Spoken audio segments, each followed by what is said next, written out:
the location.y. So if I want to center the paddle, notice what I'm doing here. It turns out that center is a property associated with the paddle view, or more generally, any UI view has a center.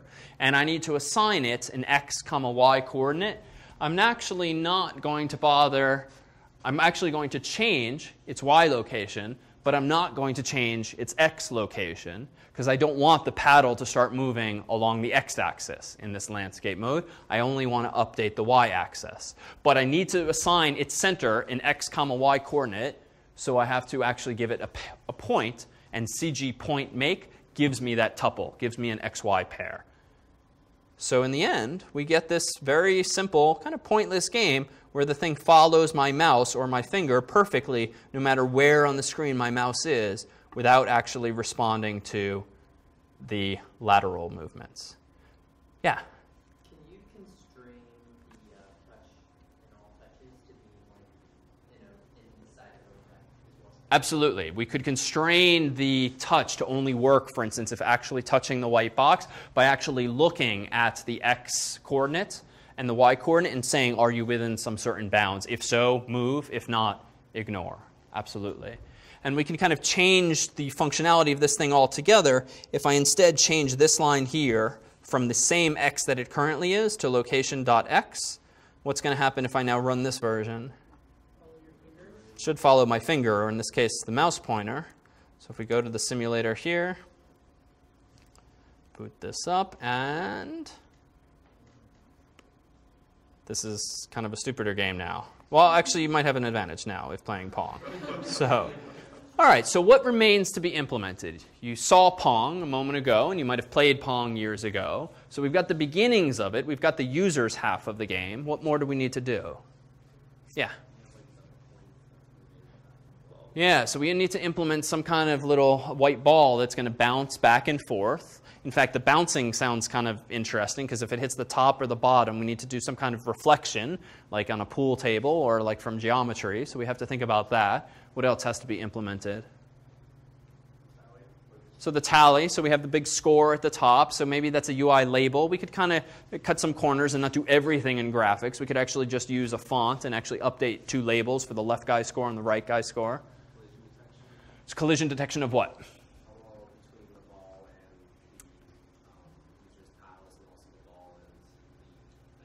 Yeah, exactly. In addition to the top walls from which we want some bouncing to happen, the end walls mean a point has to be scored. So we have to somehow detect if you've gone too far left or right with the ball. And we've got to detect if you've hit the left or the right paddle and that ball has made contact. So there's a lot more to think about, but these are all probably building blocks we can start to piece together. So let me go ahead and open a final form of this and see if we can pluck off it piece by piece and see what the origins of each trick are. So here is, I propose, a working solution.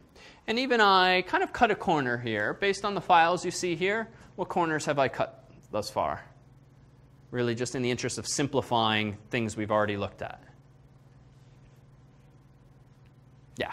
You didn't make a specific view class for the ball. Yeah, exactly. I have a Pong view, which, as we'll see, kind of manages the whole game. But I don't have a paddle view anymore, and I don't have a ball view, because I realized along the way that it'd actually be a lot easier to make a paddle in Photoshop and a ball in Photoshop and just import pings. And so I seem to have done exactly that. Paddle.ping and ball.ping are just going to be graphics. But that's not enough. I can't just plop pings on the screen. What object, what class do I have to wrap around these images, as we saw with Rob before?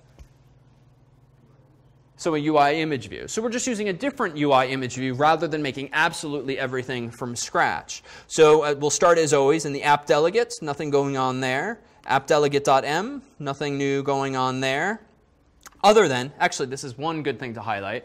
We've used the app delegate for terribly little other than the built-in functionality. But what do I seem to be doing with this application will resign active? A bit out of context now, but take a guess. What does this mean, and what am I doing in response to it, do you think?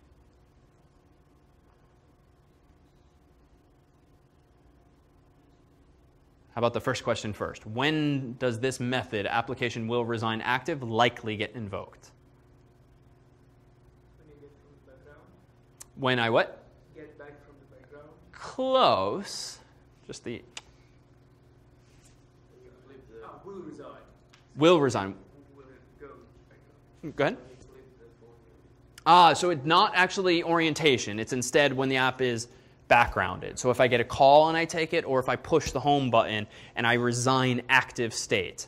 Remember when we made made the key an active window earlier? This is the same idea, the opposite of that. So what am I doing? I'm apparently passing a message called kickoff to self.viewController. And I only know this intelligently in hindsight. The first time I sat down to implement something like this, anytime I did get a call or anytime I backgrounded the application, then came back to the application, I immediately lost because I had no recollection of where the ball was. My brain wasn't quick enough to actually tell my finger to move the paddle to catch the ball. So I realized, wait a minute. If the user has to effectively pause the game to take a call, respond to an SMS, background it, whatever, it'd be a nice courtesy to pause the game. So kickoff does effectively that. It just moves the ball back to the kickoff location. The idea being, I figured, let's just start from let's not reset the score. Let's just reset the ball's location to the middle, like you might have in a soccer or football game. All right, so that's the only difference there. PongView.h doesn't seem to have much going on here. PongView.m looks like this. Not too much, but a little of this low-level stuff. And I thought I'd draw something different. Let me open up the game again. And in the simulator, there was one other design element on the screen. Does anyone remember what? I think I heard? Yeah, the dashed line in the middle. So this is surprisingly non-trivial to do. And I didn't want to resort to Photoshop for everything, but I thought that kind of looked like a nice line down the middle, and we can draw this using core graphics on top of my canvas. So in this case, I first need to get something called a context. And the context you can kind of think of as like the canvas, the current context for your graphics. And now we have some sort of weird use of C, but in the end it's fairly straightforward. I'm first declaring a variable called dashes that's of what data type? It's of type CG float, but specifically it's an array of CG floats, whatever that is, core graphics float. So it's some representation of floating point values for this particular library. 1, 1 is essentially, as we're going to see, it's going to mean draw a little bit of white, then have blank space. White, blank, and that's how we get the sort of zipper effect up the screen. All right, so CG context set line dash.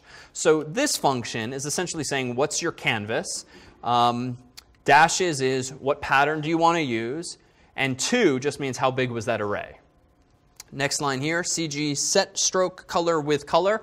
What's your canvas? What color do you want me to draw in? So in this case, this is a bit of commingling of C and Objective-C. UI color is a class. White color is a convenience method or class method inside of that class that returns to you some Objective-C representation of the color white. .cg color converts that NS object, that UI color object to a C-style struct for the core graphics library. Down here, we set the line width to be fairly arbitrarily 5 points wide.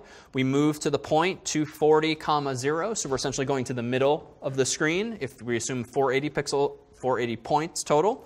Add line to point. This is saying go from where you are all the way up to the top, so sort of draw that dashed line.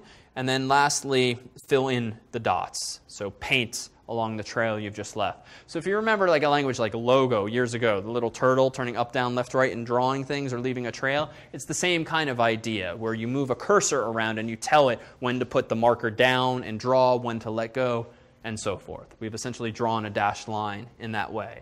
And now the whole point was, again, to overlay on top of our view this Pong view. So here we have viewController.h. We're almost into the brains of the game. ViewController.h apparently declares one method called kickoff. Why did I put it in my .h file? I feel like I'm regressing to our previous techniques. Yeah? Well, because you called it in a different class, which means the other class needs to know that there is a kickoff. Exactly. In my ViewController, in my appdelegate.h, recall that I appdelegate.m, recall that I called the kickoff method in this line here, and that's why I imported viewIController.h, and that's why in ViewController.h I'm actually declaring this method publicly, so to speak, in the .h file and not in some nameless category in the .m file. All right, so the nib file looks like this, and it's a little different this time in that I seem to have laid out in advance a few different widgets, so to speak. What appears to be on the screen here? So some text. So I conjecture this is a UI label. That's another UI label, and I just put some default text there, even though the human never sees it. What else is on the screen? Yeah. Yeah, so the image views. So let's take a look. If I first expand the hierarchy here, I can see what I've laid down on this canvas. And indeed, there's 3 images